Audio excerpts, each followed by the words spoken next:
Right, guys, welcome to my channel, Crypto Tech here, the inflation avoider. And sorry, I haven't had a video out for a couple of days. I've got my appointment for the MRI tomorrow, so quite a lot to catch up on in the meantime. But yeah, it's this video is more about going back to basics and why I am in crypto and why I'm in gold and silver and other things. And just what's going on, really. It's like if people in Argentina will be uber aware of why it's not, your currency can't necessarily be trusted. It goes back to that early video I made where the guy was asking me, a guy who had made a video was asked me in the comments or made a statement, sort of taking the piss out of crypto in a way, saying, well, I don't understand how somebody can just create a coin and suddenly it has some kind of value. And it's like, right back then I was saying, look, why don't you just look at the money that you've got in your hand before you start having a go at crypto? And then you might become a little bit more understanding of why people are in crypto. And people, if you live in Argentina, they will be more aware. They were stashing dollars as soon as they got paid, swapping them out, the peso out for dollars, because the money was being debased, and they were finding the prices just going up and up and up. Now, in the UK, and I'm sure other countries around the world, most probably after the pandemic, will have noticed prices starting to rise. And it's not that the prices are necessarily rising that is a problem. It's the printing of more money, which is the problem. So you've got more cash going around for the same amount of goods, and that pushes prices up. And that means now that they did a little run of items, and I think it was something like some breakfast that you could get from Sainsbury's has doubled in price and halved in the size, which is quite a hefty push-up when you think about it. And other Kit Kat, that cannot class its white chocolate fingers, of which it has reduced in the packs of the multi-buys.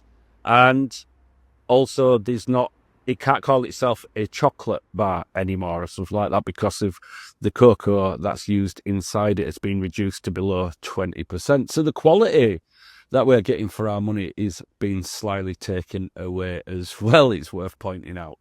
And I can understand businesses have to use these subtle little tricks, because to the naked eye, to the average guy in the street, you look at something you see in the shops and you're like, oh yeah, them Kit Kats have got smaller, or that chocolate batter's got smaller, but yeah, it's twice the price, or just being, say, 3 times the price or something like that. People notice and they're like, well, that's a rip-off.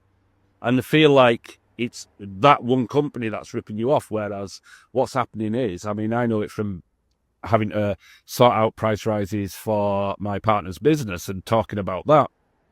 And I'm saying you need to put your prices up more. She's saying I cannot put them up more because customers are just going to think I'm ripping them off. And it's like, well, you're going to have to gradually introduce it that way then and make savings. But you are now on a lot less than you were, because what they'd mistakenly done was not rose their prices for a couple of years.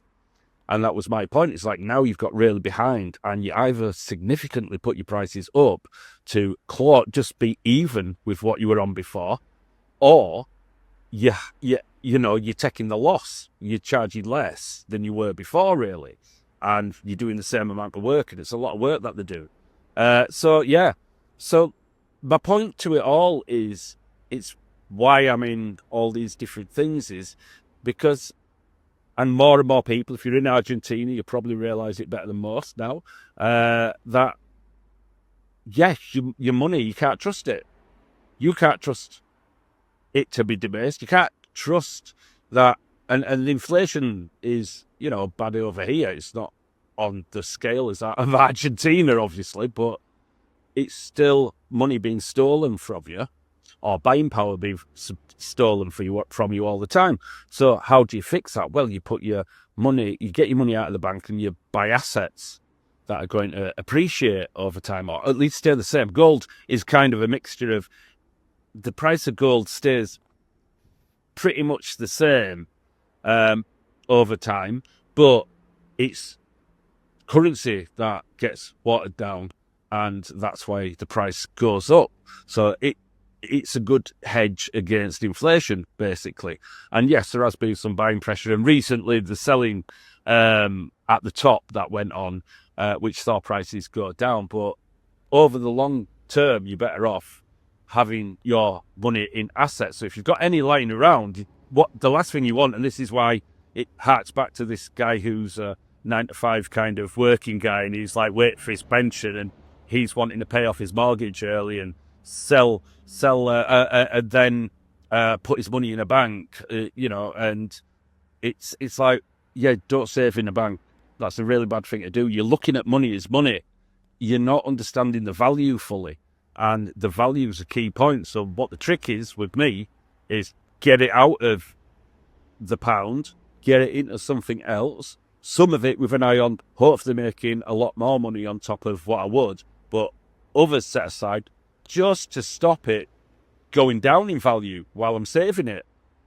And that's the trick. So it's like, I don't want to go into too much details about personal stuff, but I use the 10 grand example a lot. So it's like, if you stuck 10 grand in the bank 5 years ago, I know somebody that has, that money is nowhere near the same buying power. So you might as well have just spent it when you had it and had done with it, rather than saving it for years and years and years. I mean, it's really hard for people to get out of that mindset as well, because people are programmed to think it's the right thing to do. Just put your money in the bank and save it. And it's like, it's absolutely the worst thing you can do.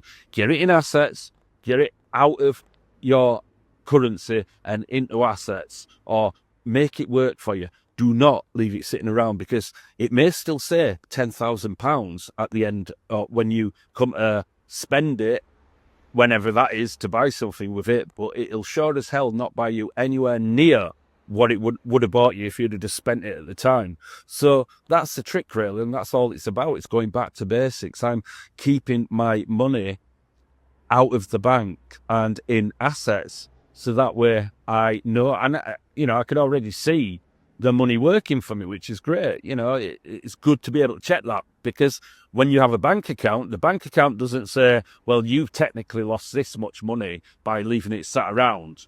It looks the same. It doesn't have any indicators. I can see with what I've got in assets, whether they're up or down and how they're doing. I can track it, and that's useful. So with a bank, you just think, well, you've got a bit of interest on top of it, and that's the end of the story. It's not. That's just digits. And that is why, I don't know, like I've said before, going back to Argentina, eye-watering. I think I saw a little price comparison. I don't know how reliable it is, to be honest. It was a ChatGPT job, so could be. So I think it were 90 pesos. So let's imagine 90 pence if you're from the UK. It costs for milk, yeah? At beginning, say, I think just before the pandemic. Now, or after the pandemic, I don't know what's happened in recent months, and there's been the election that happened and everything like that, and obviously Donald Trump doing his thing, but milk got up to a price of £10, £11, 10,000 pesos. So that'd be like £10, £11 to us if you're buying in a shop milk. So I think that's the maths anyway. I might be totally wrong. It might be even worse. So I think that's how it works. I think I might have got a dot somewhere wrong. So don't hold me on that. I'm just trying to remember off the top of my head. And me remembering off the top of my head isn't the most reliable thing. But even if it is the low amount, which is £11, that's a hell of a lot of money for milk. You'd notice that if you went into the supermarket and milk's suddenly £11 or gone up to £11 over there, you'd notice that. And you'd be like, what the hell is going on here? And that was the state of things. And it went, where I think they were getting paid, where they were like having to pay them every fortnight just to keep up with the value of the peso going down. So, and people think, oh, that can't happen here. Well, it happens all the time anyway. You know, it does happen, and we're always losing money to inflation. So, you know, the sort of 9 to 5 mentality is, you know, go to work for somebody else, never get anywhere. I think you're going to get promoted and all that shit. But in reality, most people don't. If your face doesn't fit, you're not going to get on anywhere. But the fact is, you're getting paid money when, I always say this as well, they don't pay you in assets. So if you're a gold miner or a house builder, they don't pay you in houses. They pay you in this paper money shit, which isn't backed by anything, just a government promise that we're not going to devalue it. And they do.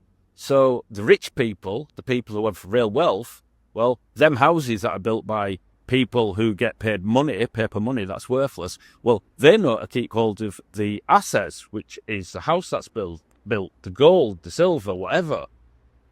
And that is where the wealth is, because they know not to hold on to money that's just for spending on shit. You know, that's what money is. It's just for spending on stuff. It's liquidity. So you use that money to spend it. And we are never taught as kids, well, what you're supposed to do with money is get your money and spend it. We're never taught that. We're taught from kids, get your money and save it. No, get your money and spend it. Preferably on appreciating assets. But do not leave it sat around doing nothing. Anyway, guys, that was just my little thought for the day. Not much to report in crypto at the moment. I've made a few little purchases here and there. But yeah, just upped Bitcoin, the usual, you know. So done my usual. And I'll see how things get on over the weekend. Should have a bit more to go in later this month, before the end of the month. So we'll see how, well, or start next month, should I say, see how that gets on. And November is going to be a very interesting watch, isn't it, really, with crypto? So that's going to be interesting to cover. So if you're not already subscribed, please hit the subscribe button and do hit the like button as well. And if they've got a new feature, if you just scroll along, you can hype it or something like that. I don't know what that does, but it's worth trying. See what it does, and I'll report back whether it has any impact on how well the video does. And other than that, leave me a comment. Do you believe in saving money, or do you like to get your money and rotate it into assets and spend the rest? Let me know in the comments. Anyway, guys, thank you very much for watching. I've got my MRI tomorrow. I will let you know how I get on. I'm hoping it shouldn't be anything, because it hasn't, they took it off the fast track, so that's promising, but we'll just have to see. But all should be all right, and then it will be service. Well, I can get on with things as normal then. Anyway, guys, thanks for watching, and I will catch you later. Bye bye.